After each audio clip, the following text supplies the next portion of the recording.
More breaking news. AP just released the Associated Press that Putnam warning the West on Syria action.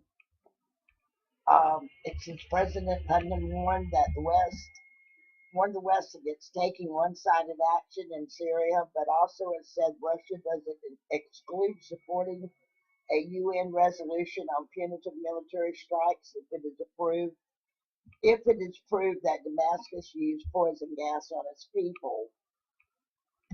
In a wide-ranging interview with the Associated Press and Russian state Channel 1 television, Putin said Moscow has provided some components of the S-300 air defense missile system to Syria, but has frozen further shipments.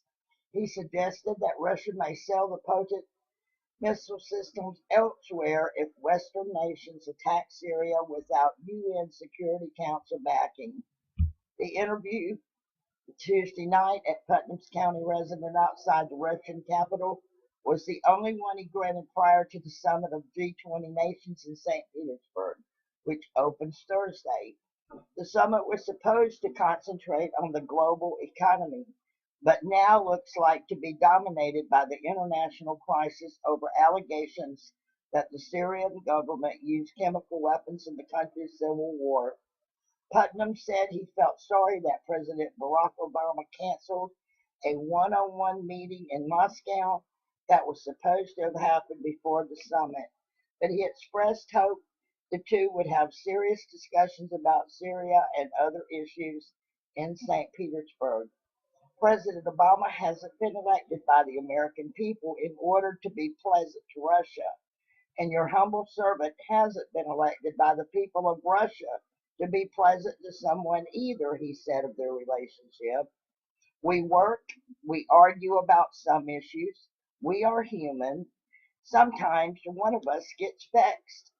But I would like to repeat once again that global mutual interest from a good basis for finding a joint solution to our problems, Putnam said.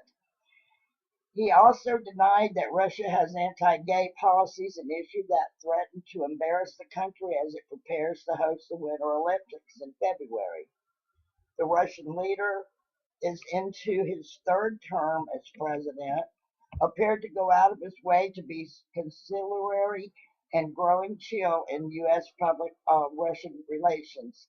The two countries have sparred over Syria, the Edward Snowden affair, Russia's treatment of its own opposition, and the diminishing scope in Russia for civil society groups that receive funding from the West.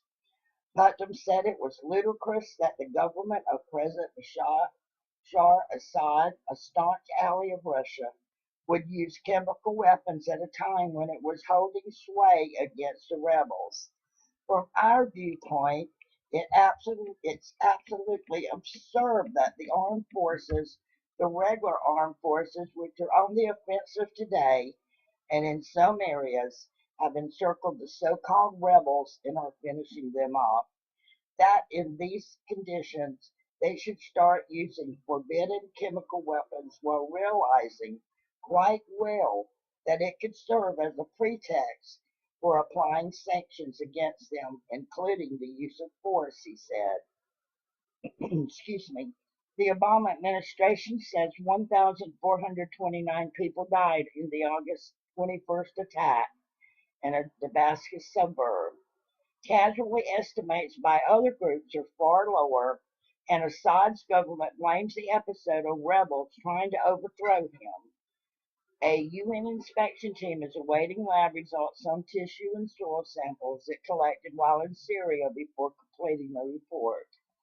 If there are data that the chemical weapons have been used, and used specifically by the regular army, this evidence should be submitted to the UN Security Council, added Putnam, a former officer in the Soviet KGB, and it ought to be convincing. It shouldn't be based on some rumors and information obtained by special services through some kind of eavesdropping, some conversations and things like that. He noted that even in the United States, there are experts who believe that the evidence presented by the administration doesn't look convincing, and they don't exclude the possibility that the opposition conducted a premeditated, provocative action trying to give their sponsors a pretext for military intervention. He compared the evidence presented by Washington to false data used by the Bush administration about weapons of mass destruction to justify the 2003 invasion of Iraq. All of these arguments turned out to be untenable, and they were used to launch a military action, which many in the United States called a mistake. Did we forget about that? Putnam said. He said it doesn't exclude backing the use of force against Syria at the United Nations if there is an objective evidence proving that Assad regime used chemical weapons against its people. But he strongly warned Washington against launching military action without UN approval, saying it would represent an aggression. Putnam reinforced his demand that before taking action, Obama needed approval from the UN Security Council. Russia can veto resolutions in the Council and has protected Syria from punitive actions there before. Asked what kind of evidence on chemical weapons would convince Russia, Putnam said it should be a deep and specific probe containing evidence that would be obvious and prove beyond doubt who did it and what means were used. Putnam said it was too early to talk about what Russia would do if the U.S. attacked Syria. We have our ideas about what we will do and how we will do it in case the situation develops toward the use of force or otherwise, he said. We have our plans. Putnam called the S-300 air defense missile system a very efficient weapon and said that Russia had a contract for its delivery of the S-300s to Syria. We have supplied some of the components, but the delivery has not been completed.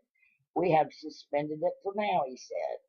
But if we see that steps are taken that violate the existing international norms, we shall think how we should act in the future, in particular regarding supplies of such sensitive weapons to certain regions of the world. The statement could be veiled threat to revive a contract for the delivery of the S-300s to Iran, which Russia canceled a few years ago under strong U.S. and Israeli pressure. Putnam praised Obama as a frank and constructive negotiating partner and denied reports that he had taken personal offense at remarks by Obama comparing Putnam's fighting language to that of a slouching bored student. Putnam said appearances can be deceiving. Putnam also accused U.S. intelligence agencies of bungling efforts to approve or apprehend Snowden, the National Security Agency leader who is wanted in the U.S. on espionage charges. He said the U.S. could have allowed Snowden to go to a country where his security would not be guaranteed or intercepted him along the way, but instead pressured other countries not to accept him or to even allow a plane carrying him to cross the airspace. Russia has granted him temporary asylum, which we all know that. Anyway, I'm not going to go and read the whole thing, but you can get this if you go to breaking news. It will take you over to it at www.npr.org.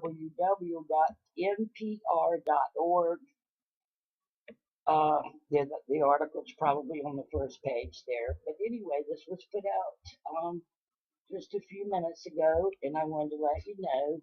While I got you, I just want to see if there's been any more major earthquakes while we were talking. And the last thing we had was 57 minutes of 4.2 in Bolivia, 1.7 in Alaska, and a couple of 2.5s in Central California. So hopefully things are going to slow down up there, I pray, because I sure wouldn't want to see another great big one happen and cause a tsunami over there. Anyway, that's about it for now. If anything else comes up and I'm still up, I'll be reporting. God bless you. Have a great day, and thanks so much for watching. I'm trying real hard. I know I don't have it together perfectly, but if you like my video, give me a thumbs up and subscribe to my channel. Thanks so much. Take care now. I'll talk with you later. Bye-bye.